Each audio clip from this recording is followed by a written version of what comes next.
महाभारत कथा संदेश, कृष्ण ज्ञान, सत्य और धर्म।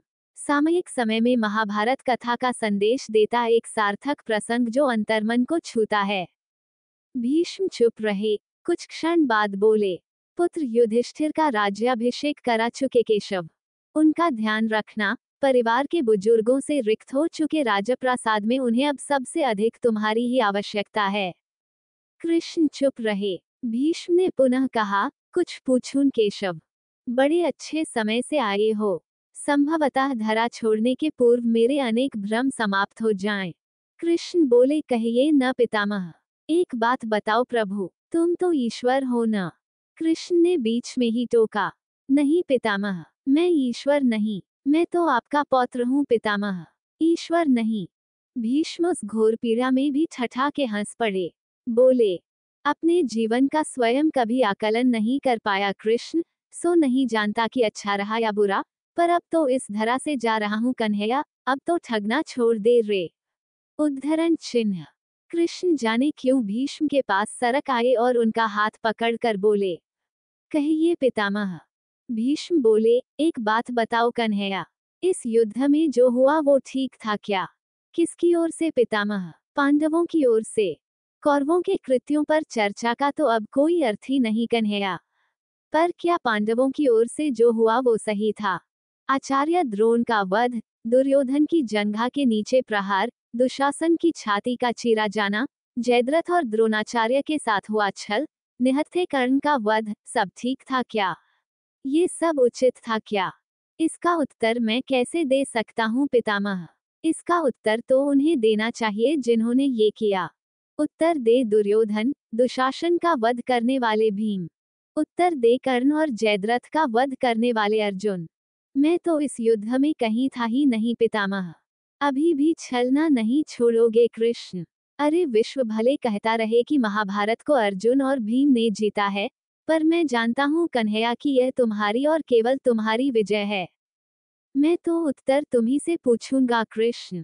तो सुनिए पितामह, कुछ बुरा नहीं हुआ, कुछ अनैतिक नहीं हुआ, वही हुआ जो होना चाहिए। ये तुम कह रहे हो केशव?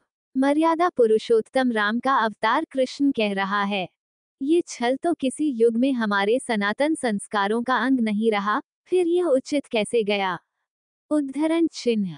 इतिहास से शिक्षा ली जाती है पितामह, पर निर्णय वर्तमान की परिस्थितियों के आधार पर लेना पड़ता है। हर युग अपने तर्कों और अपनी आवश्यकता के आधार पर अपना नायक चुनता है। राम त्रेता युग के नायक थे, मेरे भाग में द्वापर आया था। हम दोनों का निर्णय एक सा नहीं हो सकता पितामह। नहीं समझ पाया कृष्ण? तनिक समझाओ तो। राम और कृष्ण की परिस्थितियों में बहुत अंतर है पितामह।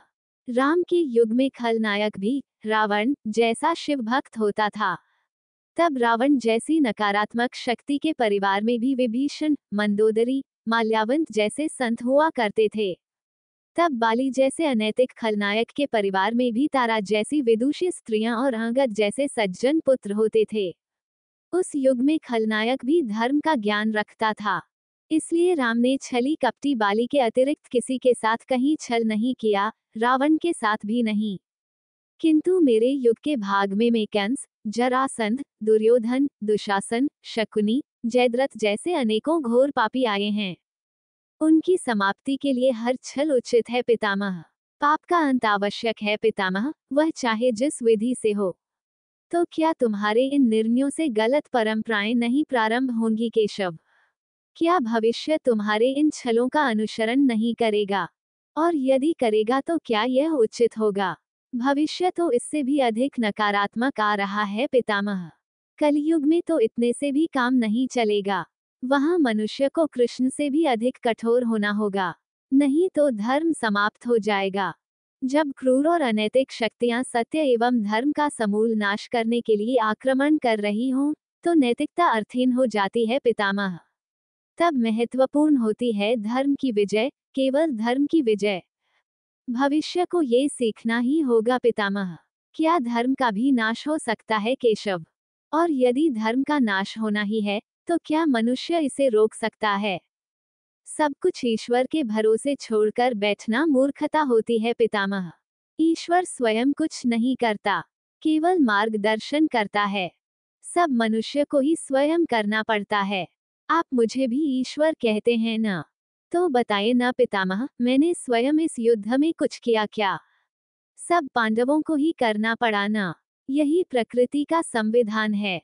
युद्ध के प्रथम दिन यही तो कहा था मैंने अर्जुन से। यही परम सत्य है। भीष्म अब संतुष्ट लग रहे थे। उनकी आंखें धीरे धीरे बंद होने लगी थी। उन्होंने कहा, चलो कृष्ण, यह इस धरा पर अंतिम रात्रि है। कल संभवतः चले जाना हो। अपने इस अभागे भक्त पर कृपा करना कृष्ण। कृष्ण ने मन में ही कुछ कहा और भीष्म को प्रणाम कर लौट चले। पर युद्धभूमि के उस डरावने अंधकार में भविष्य को जीवन का सबसे बड़ा सूत्र मिल चुका था। जब अनैतिक और क्रूर शक्तियां सत्य और धर्म का विनाश करने के लिए आक्रमण कर रही हों, तो नैतिकता का पाठ आत्मघाती होता है।